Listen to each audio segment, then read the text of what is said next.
여러분, 한번 상상해 보세요.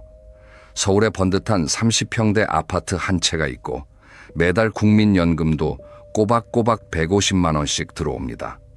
자식들 다 키웠고 빚도 없어요.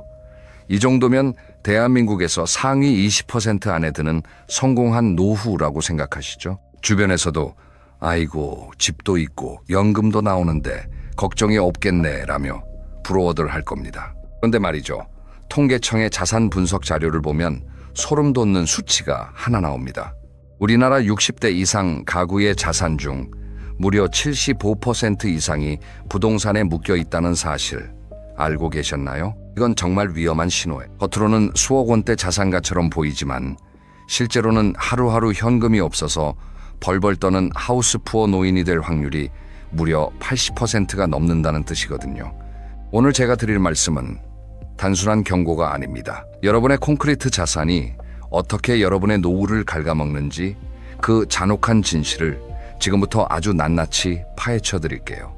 안녕하세요. 여러분의 인생 이막을 철저하게 설계해드리는 대본 마스터입니다. 오늘은 집도 있고 연금도 있는데 왜 노후가 불행해지는가 라는 주제로 아주 깊이 있는 이야기를 나눠보려 해요. 많은 분이 집값만 오르면 장땡이지라고 생각하시지만 그건 큰 착각이에요.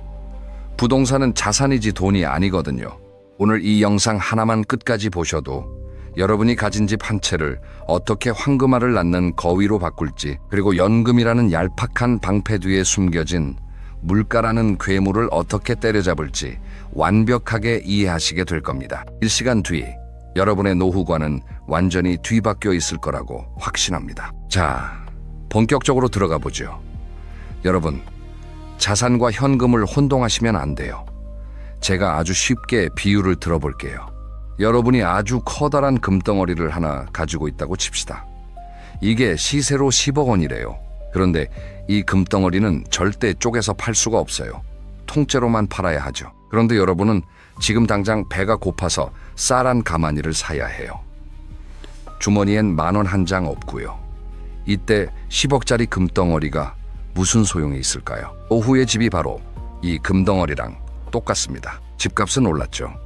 공시지가가 뛰어서 15억, 20억 합니다. 그런데 그 집에서 잠을 자고 밥을 먹는 동안 그 집은 여러분에게 단 1원도 가져다 주지 않아요. 오히려 재산세, 종합부동산세, 관리비라는 이름으로 여러분의 쌈짓돈을 야금야금 뺏어만 가죠. 이걸 전문용어로 자산의 고착화라고 합니다. 몸을 누일 곳은 있는데 입에 풀칠할 현금이 없는 상태.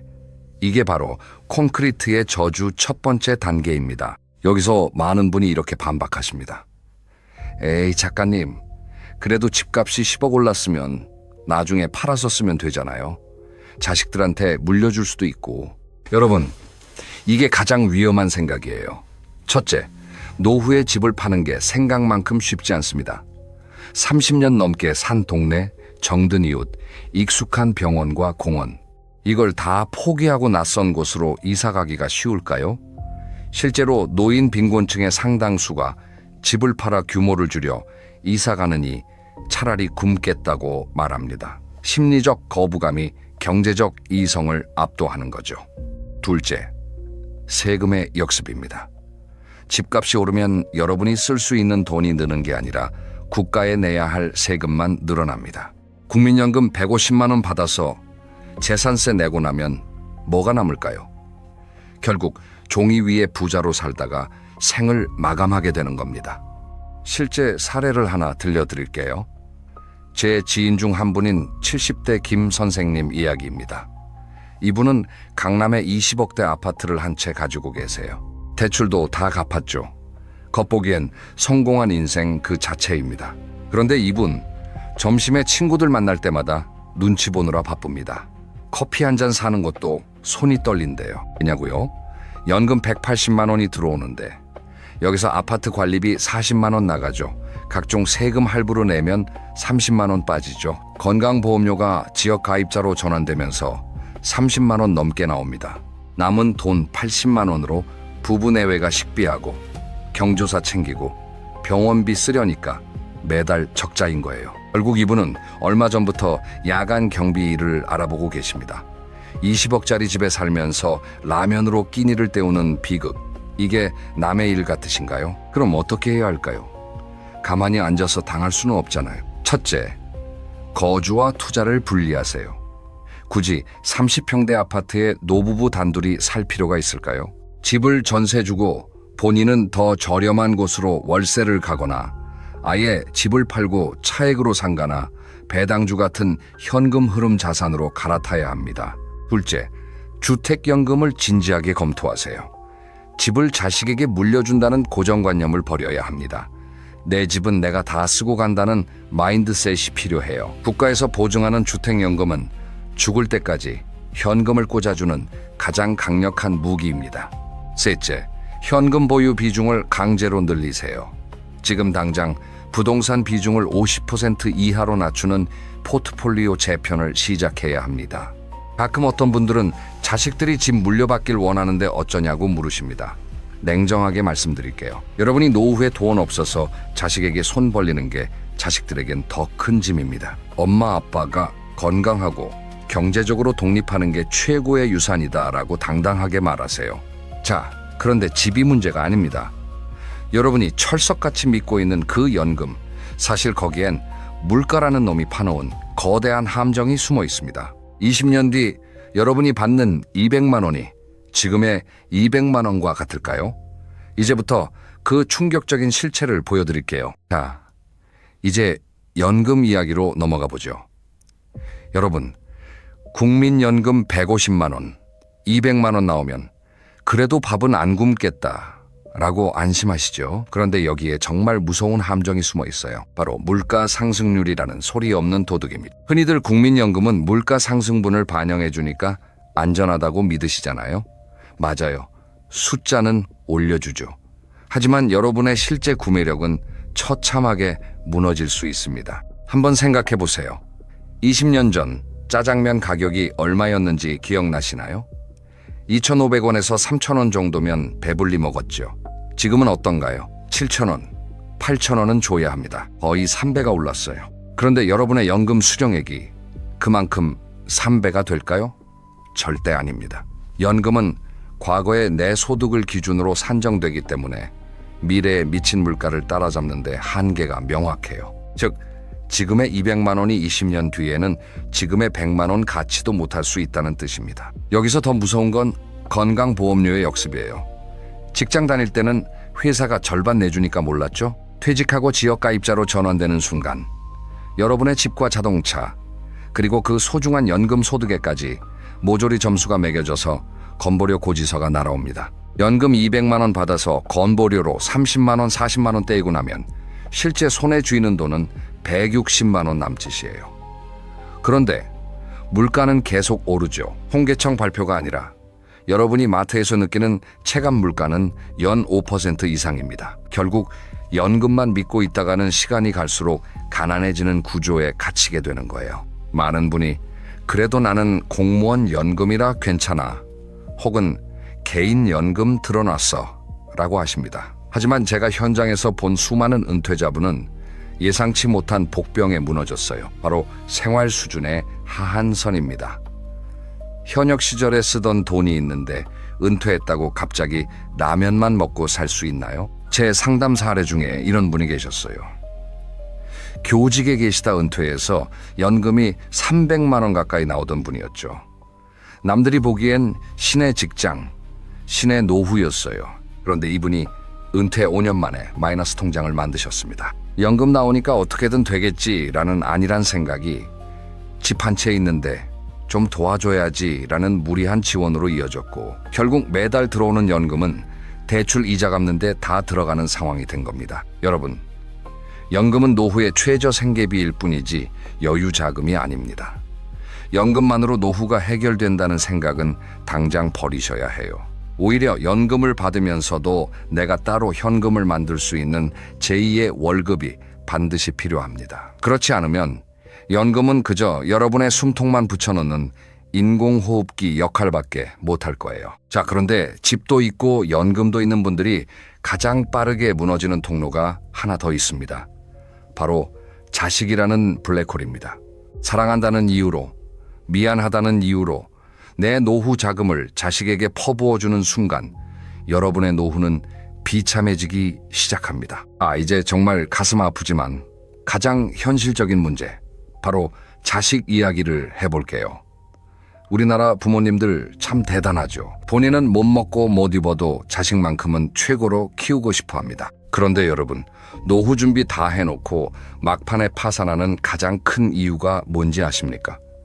바로 자식에게 쏟아붓는 돈 때문이에요. 어느 설문조사를 보니까 은퇴 세대의 절반 이상이 자녀의 결혼 자금이나 주택 마련을 위해 내 노후 자금을 쓸 의향이 있다고 답했더라고요. 요즘 결혼 비용이 어디 한두 푼인가요? 전셋값은 천정부지로 올랐고 예식비에 혼수까지 합치면 억소리가 절로 납니다. 이때 부모님들이 내가 집도 한 채 있고 연금도 나오니까 이 정도는 해줄 수 있겠지라며 무리하게 현금을 털어줍니다. 심지어는 살고 있는 집을 담보로 대출까지 받아서 자식 손에 쥐어주기도 하죠. 그런데 여기서 비극이 시작됩니다. 자식에게 거액을 건네고 나면 여러분의 수중에는 뭐가 남나요? 평생을 일궈온 소중한 노후 자본이 한순간에 사라지는 거예요. 자식은 고마워하겠죠. 하지만 그 고마움이 여러분의 남은 30년 인생을 책임져 주지는 않습니다. 자식들도 자기 살기 바쁘거든요. 더 심각한 건 손주 양육이라는 덫입니다. 자식들 맞벌이 하니까 안쓰러워서 손주 봐주기 시작하시죠? 처음엔 기쁜 마음으로 시작하지만 이게 보통 일이 아닙니다. 몸은 몸대로 축나고 손주 간식비에 장난감비까지 은근히 돈이 많이 들어가요. 실제 사례를 하나 더 말씀드릴게요. 경기도에 사시는 60대 후반 이 선생님 부부 이야기예요. 공무원 퇴직하시고 연금 350만 원의 아파트도 한 채 있으셨죠. 그런데 아들이 사업을 시작한다니까 퇴직금 2억을 선뜻 내주셨어요. 딸 결혼할 때는 집 전세금 보태라고 또 1억을 대출받아 주셨고요. 지금 이분들 어떻게 지내시는 줄 아세요? 연금 350만 원 중에서 아들 사업 자금 빌릴 때 받은 대출 이자로 120만 원이 나갑니다. 남은 돈으로 생활하려니 예전 같은 여유는 꿈도 못 꾸죠. 아들은 사업이 힘들다며 연락도 뜸해졌고 딸은 육아하느라 정신없어서 명절에나 겨우 얼굴 봅니다. 이 선생님은 매일 아침 거울을 보며 한숨을 쉬세요. 내가 왜 그랬을까? 내 노후는 이게 전부인가? 하고 말이죠. 여러분, 냉정해지셔야 합니다. 자식을 사랑하지 말라는 게 아니에요.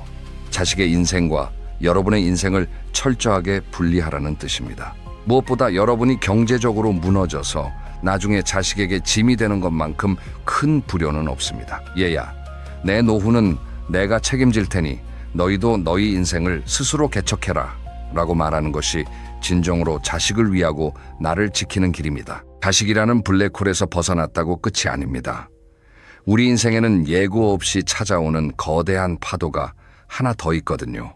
바로 건강입니다. 돈이 있어도 집이 있어도 건강을 잃고 병원비와 간병비로 전 재산을 쏟아붓게 되는 메디컬 푸어의 실상. 자, 이제 여러분이 가장 외면하고 싶지만 사실 노후에 가장 많은 돈을 앗아가는 주범인 의료비 이야기를 해볼게요. 흔히들 실비보험 하나 있으면 다 해결될 거라고 믿으시죠? 그런데 여러분, 진짜 무서운 건 수술비나 약값이 아닙니다. 바로 간병비예요. 요즘 간병인 하루 일당이 얼마인지 아시나요? 보통 15만 원에서 많게는 20만 원까지 갑니다. 한 달이면 450만 원에서 600만 원이에요. 국민연금 150만 원, 200만 원 받아봤자 간병인 보름 쓰면 끝난다는 소리입니다. 이게 바로 메디컬 푸어의 실체예요. 병을 고쳐서 퇴원하는 게 아니라 병원비와 간병비 때문에 집을 팔고 가족 전체가 경제적 파멸로 들어가는 입구 말이죠. 건강보험이 다 해줄 것 같지만 간병비는 아직 비급여 항목인 경우가 많습니다. 자식들이 와서 봐주면 되지 않느냐고요? 요즘 세상에 어느 자식이 직장 그만두고 부모님 곁을 24시간 지킬 수 있겠어요? 결국은 사람을 써야 하는데 이 비용이 1년, 2년 길어지기 시작하면 억 단위 돈이 우습게 깨집니다. 실제로 제 상담 고객 중에 은퇴 후 여유롭게 사시던 70대 부부가 계셨어요. 그런데 할아버님이 갑자기 뇌졸중으로 쓰러지셨죠. 생명에는 지장이 없었지만 거동이 불편해지셨습니다. 2년 동안 간병인을 썼는데 그동안 모아둔 현금 1억 원이 바닥났습니다. 결국 살던 집을 급매로 내놓고 요양병원으로 옮기셨어요. 할머니는 그 스트레스로 우울증에 걸리셨고 자식들은 병원비 분담 문제로 서로 싸우다 명절에도 보지 않는 사이가 됐습니다. 집도 있었고 연금도 있었지만 간병이라는 변수 하나에 중산층 가정이 무너지는 데 걸린 시간은 단 2년이었어요. 여러분, 노후의 건강은 단순히 운동 열심히 한다고 지켜지는 게 아닙니다. 경제적 건강이 뒷받침되어야 해요. 지금 당장 여러분의 보험증권을 다시 확인하세요. 암이나 뇌혈관, 질환 진단비가 중요한 게 아닙니다. 장기 요양 상태가 되었을 때 매달 생활비가 나오는 보험이 있는지, 간병인 비용을 지원받을 수 있는 장치가 있는지가 훨씬 더 중요합니다. 그리고 가장 중요한 것, 내 몸이 아파질 때를 대비해서 비상의료비라는 명목의 현금을 반드시 따로 떼어 놓으셔야 합니다. 이건 자식 결혼 자금도 아니고 생활비도 아닙니다. 오로지 나를 지키기 위한 최후의 보루예요. 자, 몸이 아픈 것도 무섭지만 사실 멀쩡하게 살아있어서 더 무서운 경우도 있습니다.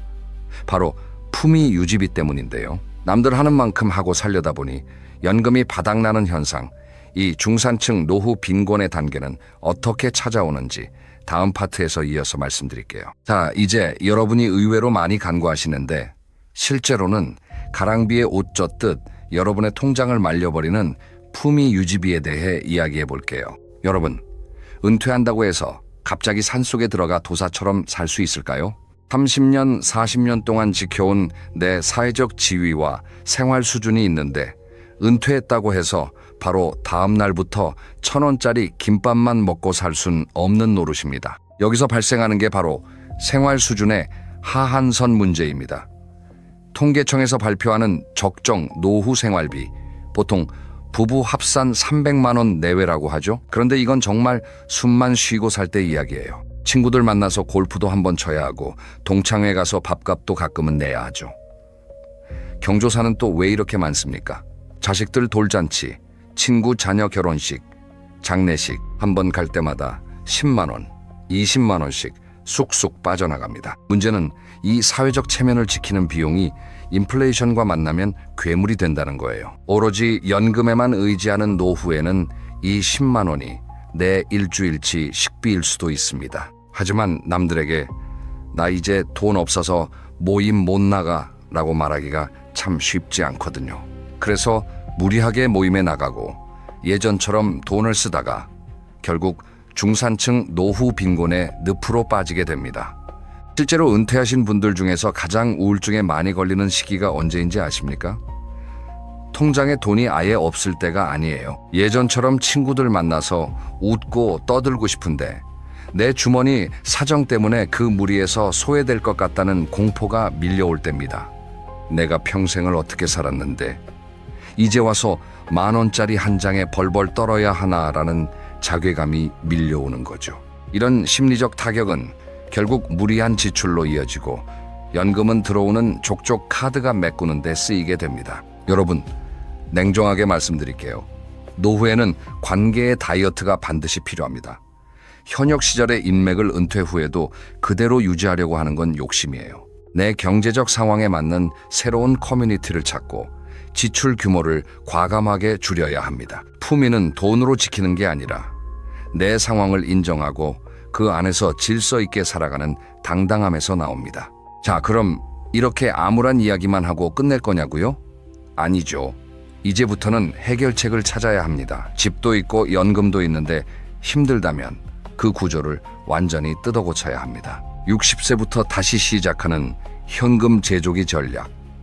어떻게 하면 잠자는 내 자산을 깨워서 매달 현금이 쏟아지게 만들 수 있는지 그 구체적인 행동 지침을 지금 바로 공개하겠습니다. 이제 해결책을 이야기해 봅시다. 지금까지 겁만 들인 것 같아 마음이 무거우시겠지만 사실 지금부터가 진짜 중요합니다. 60세, 70세가 되어도 늦지 않았어요. 가장 먼저 하셔야 할 일은 잠자는 집을 깨우는 겁니다. 앞서 말씀드렸죠?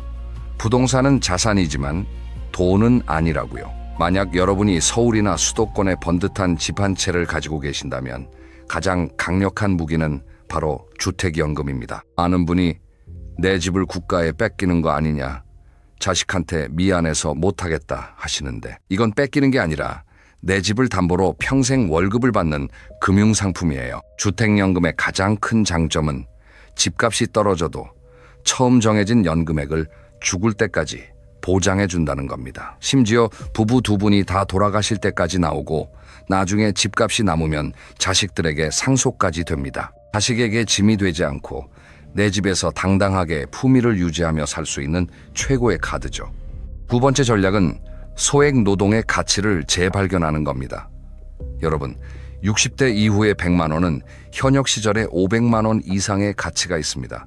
왜냐고요? 이 돈은 내 자산을 갉아먹지 않게 막아주는 방어막 역할을 하기 때문입니다. 하루 3, 4시간 큰 부담 없는 일자리를 구해서 월 100만 원만 벌어도 여러분의 노후 생활비 절반이 해결됩니다. 요즘 시니어 인턴십이나 지자체 일자리 사업 혹은 여러분이 평생 쌓아온 기술을 활용한 자문 업무 등 찾아보면 길은 많습니다. 내가 이 나이에 이런 일을? 이라는 자존심만 내려놓으시면 매달 들어오는 그 100만 원이 여러분의 연금을 지키고 자산을 보존하는 가장 든든한 아군이 될 겁니다. 세 번째는 자산의 다이어트와 재배치입니다.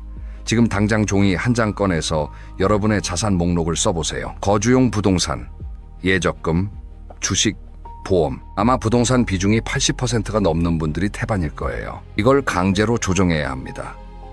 만약 아이들이 다 독립해서 방이 남는다면 집 규모를 줄여서 이사 가세요. 이른바 다운사이징입니다. 10억짜리 집에서 6억짜리 집으로 옮기기만 해도 여러분 손에는 현금 4억이 생깁니다. 이 4억을 배당주나 연금 저축에 넣어두면 매달 150만 원에서 200만 원의 추가 소득이 발생합니다. 집 한 채만 깔고 앉아 있을 때와는 비교도 할 수 없는 삶의 질이 보장되는 거죠. 마지막으로 강조하고 싶은 건 현금 흐름의 다변화입니다. 국민연금 하나에만 목매지 마세요. 주택연금, 소액 노동소득, 배당소득, 그리고 개인연금까지 최소 4개 이상의 파이프라인을 만들어야 합니다. 하나가 막혀도 다른 곳에서 돈이 흘러나오게 설계해야 불안하지 않습니다. 돈이 없어서 노후가 힘든 게 아니라 돈이 나올 곳이 없어서 노후가 힘든 것이라는 말을 꼭 명심하세요. 자, 그런데 돈만 준비됐다고 노후가 행복할까요? 제가 본 수많은 자산가 중에서도 돈은 많은데 눈빛이 공허한 분들이 참 많았습니다. 바로 노후의 마지막 퍼즐, 심리적 파산을 막지 못했기 때문인데요. 자, 이제 마지막 이야기를 해보려 합니다. 어쩌면 오늘 드린 그 어떤 경제적 조언보다 여러분의 남은 30년을 결정지을 가장 중요한 열쇠가 될지도 몰라요. 바로 심리적 노후 파산에 대한 이야기입니다. 여러분, 주변에 이런 분들 계실 거예요. 집도 있고 연금도 넉넉하고 자식들도 다 성공했는데 정작 본인은 매일 병원을 전전하거나 무기력하게 TV만 보며 하루를 보내는 분들 말이죠. 사는 게 재미가 없어. 내가 뭘 위해 이렇게 열심히 살았나 싶어. 현역 시절에는 직함이 여러분을 설명해 줬죠. 누군가의 부장님, 사장님, 혹은 누구 엄마, 누구 아빠로 불리며 사회적 존재감을 확인받았습니다. 하지만 은퇴하는 순간 그 모든 껍데기가 벗겨집니다. 오로지 나라는 사람만 남게 되는데 평생 나를 돌보지 않고 앞만 보고 달려온 사람들은 이때 거대한 공허함과 마주하게 됩니다. 돈이 아무리 많아도 나를 불러주는 곳이 없고 내가 쓸모 있다는 느낌을 받지 못하면 인간은 빠르게 늙고 병듭니다. 외로움은 노후에 마주하는 가장 비싼 질병이에요. 우울증 치료비, 무기력증으로 인한 건강 악화, 이 모든 것이 결국 여러분의 노후 자금을 갉아먹는 보이지 않는 비용이 됩니다. 그래서 진짜 행복한 노후를 보내는 분들은 돈의 관리만큼이나 시간의 관리와 관계의 관리에 철저합니다. 거창한 취미가 아니어도 좋아요. 매일 아침 갈 곳이 있다는 것, 나를 반겨주는 동료가 있다는 것, 그리고 내가 누군가에게 작은 도움이라도 줄 수 있다는 그 감각이 여러분을 살게 합니다. 앞서 말씀드린 소액 노동이 중요한 이유도 여기에 있어요. 돈 100만 원의 가치보다 규칙적으로 씻고 옷을 갖춰 입고 세상 밖으로 나가는 그 루틴이 여러분의 정신을 깨어있게 만듭니다. 오늘 긴 시간 동안 집, 연금, 자식, 건강, 그리고 심리적인 부분까지 참 많은 이야기를 나눴습니다. 이제 정리를 좀 해볼까요? 첫째, 집 한 채에 내 모든 인생을 걸지 마세요. 거주와 투자를 분리하고 내 집을 현금으로 바꾸는 용기를 내야 합니다. 둘째, 연금은 최소한의 안전장치일 뿐입니다. 물가와 세금의 역습을 이겨낼 제2, 제3의 현금 흐름을 지금 당장 만드셔야 합니다. 셋째, 자식에게 모든 것을 쏟아붓는 것은 자식과 나 모두를 망치는 길입니다. 경제적 독립이야말로 최고의 유산이라는 점을 잊지 마세요. 넷째, 건강은 곧 돈입니다. 간병비와 의료비에 대한 현실적인 대비책을 세우십시오. 마지막으로 돈보다 귀한 것은 여러분의 존재 가치입니다. 은퇴 후에도 내가 즐겁게 할 수 있는 일과 관계를 끊임없이 발굴하세요. 여러분, 노후는 준비되지 않은 자에게는 재앙이지만 철저히 설계한 자에게는 인생에서 가장 자유롭고 평온한 황금기가 될 수 있습니다. 나중에 어떻게든 되겠지라는 생각은 오늘 이 영상과 함께 버리셨으면 좋겠습니다. 오늘 당장 종이 한 장을 꺼내서 여러분의 자산 현황을 적어보세요. 그리고 내 집에서 얼마의 현금을 뽑아낼 수 있는지, 내가 70세까지 할 수 있는 일은 무엇인지 구체적으로 그려보십시오. 여러분의 노후는 이제부터 다시 시작입니다. 늦었다고 생각할 때가 가장 빠른 때라는 말, 노후 설계에서도 여전히 유효합니다. 콘크리트 속에 갇힌 여러분의 노후를 구출해서 매일매일이 축제 같은 삶으로 바꾸시길 진심으로 응원합니다. 오늘 영상이 여러분의 노후 설계의 작은 이정표가 되었다면 구독과 좋아요 부탁드립니다. 여러분의 생각은 어떠신가요? 혹시 나만의 노후 준비 노하우가 있다면 댓글로 공유해 주세요. 서로의 지혜를 나누는 것이야말로 우리 모두가 함께 잘 사는 첫걸음이 될 테니까요. 저는 다음에도 더 깊이 있고 현실적인 전략으로 찾아뵙겠습니다. 시청해 주셔서 감사합니다. 여러분, 오늘 아침에 거울 한번 보셨나요? 세수하시면서 거울을 딱 봤을 때 거기 비친 얼굴이 마음에 드셨습니까? 아이고, 언제 이렇게 됐지? 어제까지만 해도 팔팔했던 것 같은데 눈가의 주름은 언제 이렇게 깊어졌고 볼살은 언제 이렇게 처졌나? 한국의 40대에서 60대 성인일 0명을 대상으로 설문을 했더니 자기 외모에 만족한다고 답한 사람이 10명 중 겨우 2명이었다고 해요. 놀라운 건 외모에 만족한다고 답한 그 2명이 특별히 잘생기거나 예쁜 사람이 아니었다는 겁니다. 그 사람들의 공통점은 딱 하나, 자기 자신을 돌보는 습관이 있었다는 거예요. 비싼 화장품을 쓰는 게 아니라 옷을 깔끔하게 입고 말을 곱게 하고 주변 사람들과 따뜻한 관계를 유지하는 사람들이었습니다. 오늘 저는 여러분께 한 가지 약속을 드리겠습니다. 이 영상을 끝까지 보시면 내일 아침 거울을 볼 때 느낌이 달라질 거예요. 아, 나도 꽤 괜찮은 사람이구나. 왜냐하면 오늘 우리가 함께 나눌 이야기는 돈 한 푼 안 들이고도 품격 있는 중년이 되는 방법이거든요. 옷 이야기도 할 거고요. 말 이야기도 할 거고요. 사람 사이에서 어떻게 하면 사랑받는 존재가 될 수 있는지 그 비밀도 알려드리겠습니다. 먼저 여러분께 질문 하나 드릴게요. 중년이 몇 살부터 몇 살까지라고 생각하세요? 사실 이 질문의 정답은 없습니다. 예전에는 35세만 넘으면 아저씨, 아줌마 소리를 들었죠. 그런데 요즘은 50세의 마라톤 완주, 60세의 유튜브 시작, 70세의 대학원 입학하시는 분도 계십니다. 중년이라는 건 사실 나이의 문제가 아닙니다. 나무를 한번 생각해 보세요. 봄에 새싹이 돋고 여름에 무성해지고 가을에 열매를 맺고 겨울에 잎을 떨구잖아요. 중년은 이 나무로 치면 가을에 해당합니다. 열매가 맺히려면 뭐가 필요합니까?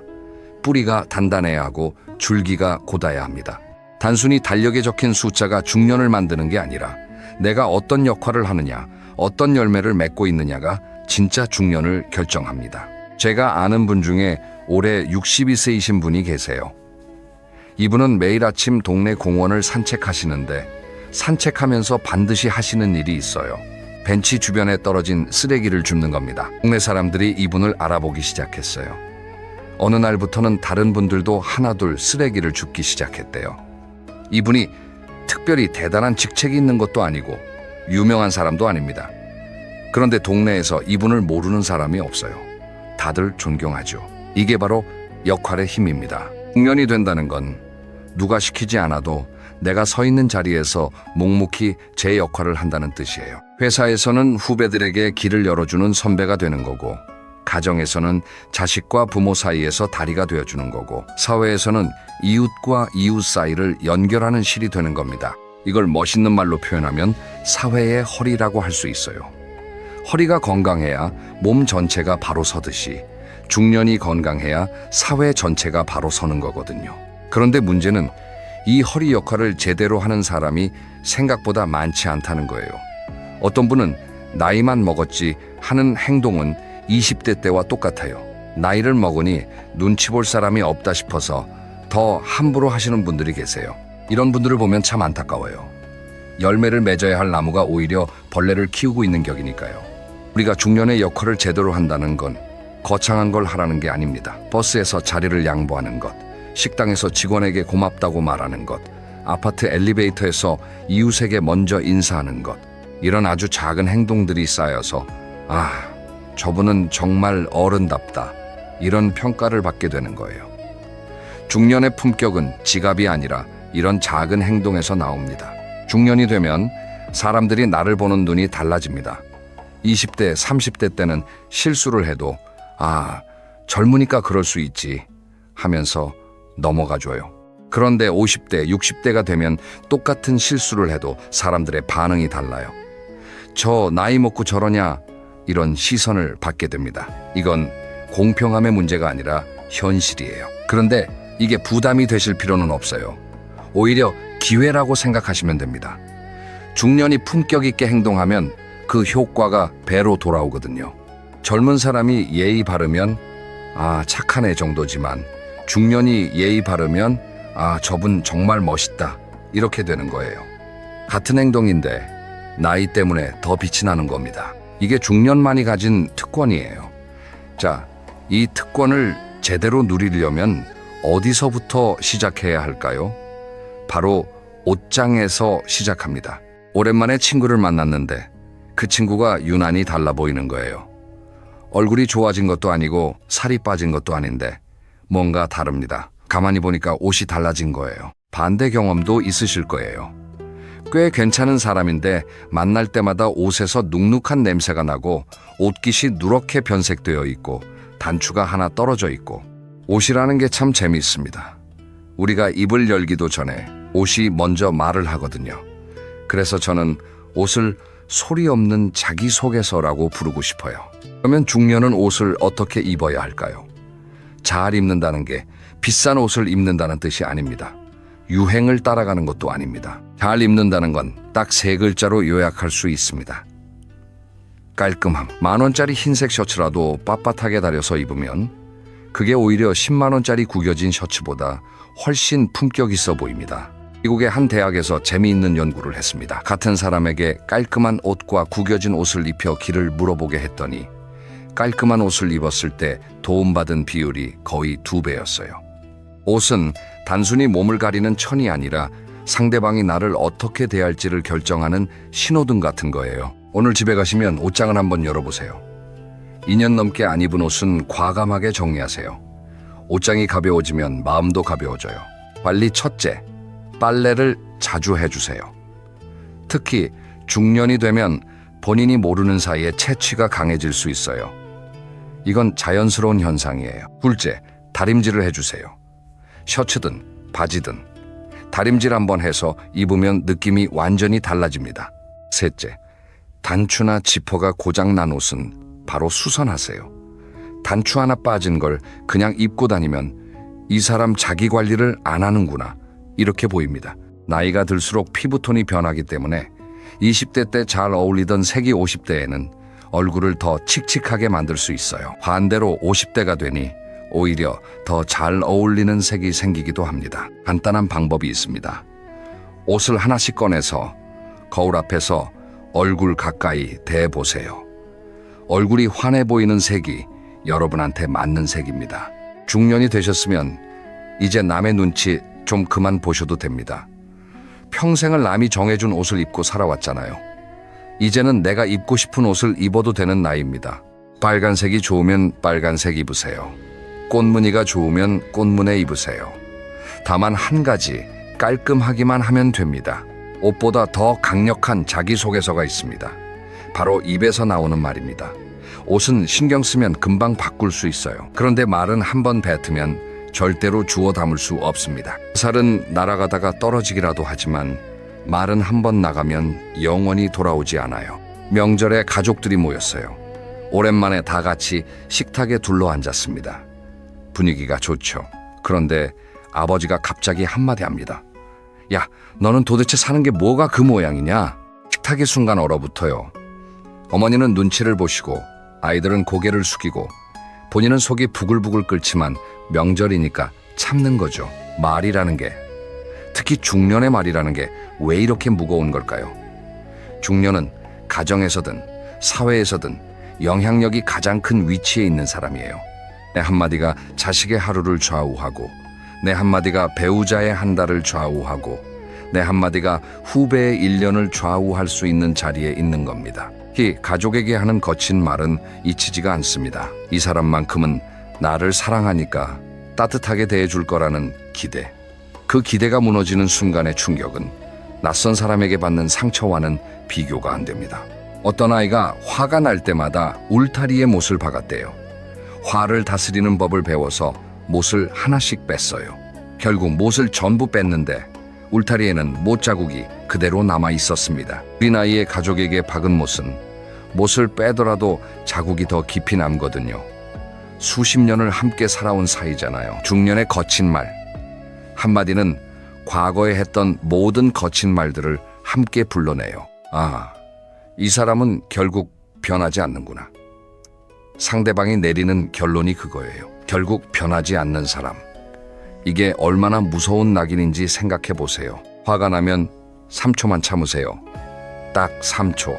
하나, 둘, 셋, 숨을 한번 깊이 들이쉬세요. 편도체가 과도하게 활성화되는데 3초만 호흡을 가다듬으면 전두엽이 다시 활성화되면서 이성적인 판단을 할 수 있게 됩니다. 3초 동안 뱉을 뻔한 욕 한마디를 삼키면 가족의 마음에 못이 밝히지 않습니다. 3초 후에도 할 말이 있으시면 그때 하세요.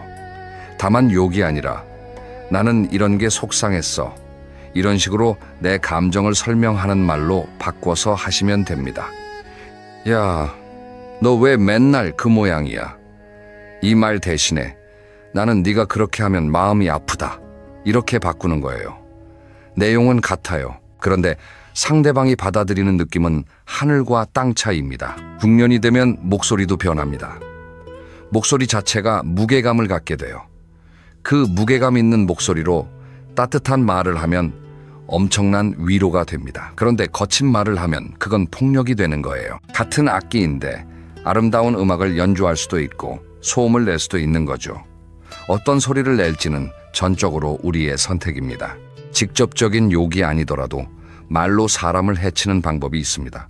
바로 뒷담화와 이간질이에요. 욕은 상대방이 바로 알지만 뒷담화와 이간질은 본인이 모르는 사이에 진행됩니다. 내가 모르는 곳에서 내가 모르는 사이에 내 이름이 나쁜 맥락으로 사용되고 있는 거예요. 이건 마치 보이지 않는 독과 같습니다. 중년 모임에서 이런 경우가 많아요. 친구들끼리 모였는데 누가 오지 않았어요. 그러면 그 사람 이야기가 시작되죠. 점점 그 사람의 단점이나 실수가 화제에 오르기 시작합니다. 거기서 적극적으로 부채질하는 사람이 있어요. 야, 너 그 사람이 뭐라 그랬는지 알아? 이러면서 없는 말도 보태고 있는 말도 왜곡하고. 이간질을 하는 사람은 왜 그럴까요? 대부분 본인이 돋보이고 싶어서예요. 다른 사람을 깎아내리면 상대적으로 내가 올라가는 것 같은 착각이 있거든요. 듣는 사람들도 바보가 아니거든요. 이 사람이 저 사람 뒷담화를 이렇게 하는데 나 없는 자리에서는 내 뒷담화도 하겠구나. 이렇게 생각합니다. 결국 이간질하는 사람은 스스로 자기 신뢰를 깎아먹고 있는 거예요. 모래시계를 뒤집는 것과 같습니다. 다른 사람을 끌어내리려는 만큼 자기 자신이 내려가는 거예요. 이간질의 결말은 언제나 같습니다. 고립이에요. 처음에는 사람들이 같이 흉을 보기도 하지만 시간이 지나면 하나둘 떨어져 나갑니다. 한번 이간질쟁이라는 꼬리표가 붙으면 그걸 떼기가 정말 어렵습니다. 평생을 좋게 산 사람이 이간질 한 번으로 모든 신뢰를 잃을 수 있어요. 그러니 중년이 되셨으면 없는 자리에서 그 사람 이야기가 나올 때 그냥 이렇게 말하세요. 아, 그 사람 나쁜 사람 아니야. 이 한마디면 충분합니다. 이간질 이야기를 했으니 이제 또 하나의 독에 대해 이야기할 차례예요. 바로 자랑질입니다. 중년 모임의 단골 메뉴, 자식 이야기, 재산 이야기, 건강 이야기, 동창 모임에 갔습니다. 한 친구가 앉자마자 시작합니다.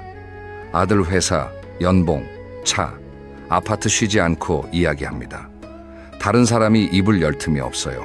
그 자리에 다른 친구들, 아이가 아직 취업을 못했을 수도, 아이와 연락이 끊긴 상태일 수도, 아이가 아파서 밤마다 기도하고 있을 수도 있어요. 적당한 자랑은 아, 잘됐네, 축하해 이러면서 같이 기뻐할 수 있어요. 그런데 끝없는 자랑은 칼이 됩니다. 듣는 사람의 가슴에 하나하나 꽂히는 거예요. 자랑은 질문을 받았을 때만 하세요. 그리고 자랑을 했으면 반드시 상대방에게도 물어보세요. 너는 요즘 어때? 아이들은 잘 지내? 대화라는 건 캐치볼이에요. 내가 공을 던지면 상대방이 받고 상대방이 공을 던지면 내가 받는 거예요. 한 사람이 계속 공을 던지기만 하면 그건 캐치볼이 아니라 폭격이에요. 어떤 심리학 연구에서 자랑을 많이 하는 사람과 적게 하는 사람의 친구 수를 비교했더니 자랑을 적게 하는 사람이 평균적으로 친한 친구가 더 많았다고 합니다. 자랑을 적게 하는 사람은 그만큼 다른 사람의 이야기를 들어주는 시간이 많았기 때문이에요. 그런 사람은 누구나 내 이야기를 들어주는 사람을 좋아하게 돼 있어요. 여기까지 피해야 할 것들을 이야기했습니다. 욕하지 말 것, 이간질하지 말 것, 자랑질하지 말 것. 이 세 가지를 안 하는 것만으로도 이미 꽤 괜찮은 중년이에요. 그런데요, 안 하는 것만으로는 좀 아쉽지 않습니까? 피하기만 하면 그저 해를 안 끼치는 사람일 뿐이에요. 진짜 사랑받는 중년이 되려면 뭔가를 해야 합니다. 여기서부터가 오늘 이야기의 하이라이트입니다. 학창 시절을 떠올려 보세요. 반에 인기 있는 친구가 있었죠. 잘생기거나 공부를 잘해서가 아니라 함께 있으면 기분이 좋아지는 사람이었다는 거예요. 이건 중년에도 똑같이 적용됩니다. 아니, 중년에는 더 강력하게 적용돼요. 왜냐하면 중년에는 이해관계 없이 순수하게 만나는 관계가 더 소중해지거든요. 함께 있으면 기분이 좋아지는 사람은 크게 두 가지 유형이 있습니다. 첫 번째는 잘 들어주는 사람이고 두 번째는 잘 감탄해주는 사람이에요. 그런데 이 두 가지 중에 진짜 비밀병기는 두 번째, 감탄입니다. 잘 들어주는 사람이 왜 인기가 있을까요? 우리 뇌는 자기에 대해 이야기할 때 쾌감을 느끼도록 설계되어 있습니다. 내 이야기를 잘 들어주는 사람은 나에게 쾌감을 주는 사람인 거예요. 잘 듣는다는 건 가만히 앉아서 고개만 끄덕이면 되는 게 아닙니다. 아, 그랬어? 이러면서 눈을 맞추고 그래서 어떻게 됐어? 이러면서 궁금해하고 어휴, 그때 많이 힘들었겠다 이러면서 공감해 주는 거예요. 중년이 되면 이야기할 상대가 점점 줄어들기 때문이에요. 직장에서는 은퇴가 가까워지고 자식들은 바빠서 연락도 잘 안 하고 배우자와는 할 말이 점점 없어지고 이런 상황에서 내 이야기를 진심으로 들어주는 친구가 있다면 그 친구가 얼마나 소중하겠어요. 그러니까 내가 그 소중한 친구가 되면 되는 거예요. 상대방의 이야기를 진심으로 듣는 것, 이것만으로도 중년의 우정은 단단해집니다. 감탄이라는 게 뭘까요? 와, 대단하다. 어머, 어떻게 그런 생각을 했어? 야, 너 진짜 멋있다. 이런 거예요. 김치찌개를 끓인 거예요. 늘 하던 대로. 그런데 가족 중 한 명이 한 숟가락 먹더니 와, 오늘 김치찌개 진짜 맛있다. 어떻게 이렇게 맛있게 끓인 거야? 이 한마디에 하루 종일 기분이 좋죠. 감탄은 상대방에게 두 가지를 선물합니다. 첫째, 나는 가치 있는 사람이라는 느낌을 줘요. 내가 한 이 작은 일을 누군가가 알아봐 줬다는 것. 이게 엄청난 에너지가 됩니다. 둘째, 이 사람은 나를 진짜로 보고 있구나 라는 신뢰를 줘요. 관심이 없으면 감탄할 수가 없거든요. 자, 그런데 여기서 중요한 포인트가 있어요. 감탄은 진심이어야 합니다. 거짓된 감탄은 금방 들통나요. 어렵지 않습니다. 모든 사람에게는 감탄할 만한 부분이 반드시 있거든요. 내가 관심을 갖고 살펴보면 보이게 돼 있어요. 친구가 새로 배운 요리 사진을 보여주면 감탄해 주세요. 배우자가 집안일을 했으면 감탄해 주세요. 자녀가 작은 성과를 이뤘으면 감탄해 주세요. 감탄에는 한 가지 더 멋진 효과가 있어요. 없는 자리에서 그 친구에 대해 감탄하는 겁니다. 이간질의 반대예요. 야, 그 친구 진짜 대단해. 감탄하는 방법은 다양합니다. 말, 표정, 눈빛, 박수. 눈을 크게 뜨면서 와, 고개를 끄덕이면서 아, 정말. 박수를 치면서 대단하다. 감탄과 아부는 다릅니다. 아부는 뭔가를 얻기 위해서 하는 거예요. 감탄은 상대방의 가치를 발견하고 인정하는 거예요. 감탄이 어색한 분들이 계실 거예요. 처음에는 표정부터 시작하세요. 상대방이 이야기할 때 고개를 끄덕여 주세요. 눈을 맞춰 주세요. 이것만으로도 훌륭한 감탄이에요. 감탄은 습관이에요. 처음에는 의식적으로 해야 하지만 반복하다 보면 자연스럽게 됩니다. 마치 운동처럼요.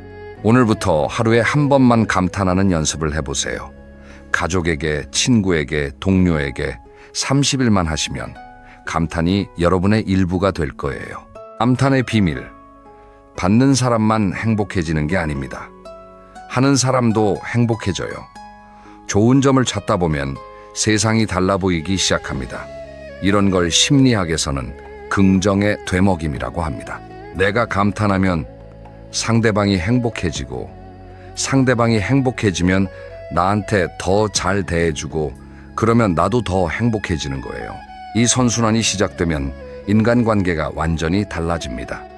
요약 첫째, 중년은 나이가 아니라 역할입니다. 내가 지금 어떤 열매를 맺고 있는지 한번 돌아보세요. 사회의 허리로서 내가 할 수 있는 작은 역할을 찾아보세요. 요약 둘째, 옷은 소리 없는 자기소개서입니다. 비싼 옷이 아니라 깔끔한 옷이 품격을 만듭니다. 오늘 옷장을 열어서 정리하고 다림질하고 나한테 어울리는 색을 찾아보세요. 요약 셋째, 화가 나면 3초만 참으세요. 그 3초가 가족의 마음에 못이 밝히는 걸 막아줍니다. 욕 대신 내 감정을 설명하는 말을 연습해 보세요. 요약 넷째, 이간질과 자랑질은 관계의 독입니다. 없는 자리에서 나쁜 말 대신 좋은 말을 하세요. 자랑은 물어봤을 때만, 그리고 반드시 상대방에게도 물어봐 주세요. 요약 다섯째, 감탄은 사랑받는 중년의 비밀 무기입니다. 오늘부터 하루에 한 번 진심으로 감탄하는 연습을 시작해 보세요. 처음에 제가 약속드렸죠. 이 영상을 보시면 내일 아침 거울을 볼 때 느낌이 달라질 거라고. 오늘 말씀드린 것들 중에 딱 하나만 실천해 보세요. 옷장 정리가 되었든, 3초 참기가 되었든, 감탄 한 번 하기가 되었든, 딱 하나만 오늘 실천해 보시면 내일 거울 속의 여러분이 분명 달라 보일 겁니다. 다음 영상에서는 중년 이후 시간을 내 편으로 만드는 법을 이야기해 보겠습니다. 은퇴 이후에도 빛나는 사람들은 뭐가 다른지, 나이가 들수록 더 풍요로운 삶을 사는 비밀을 나눠보겠습니다. 그때까지 건강하시고요. 오늘도 멋진 하루 보내세요. 감사합니다.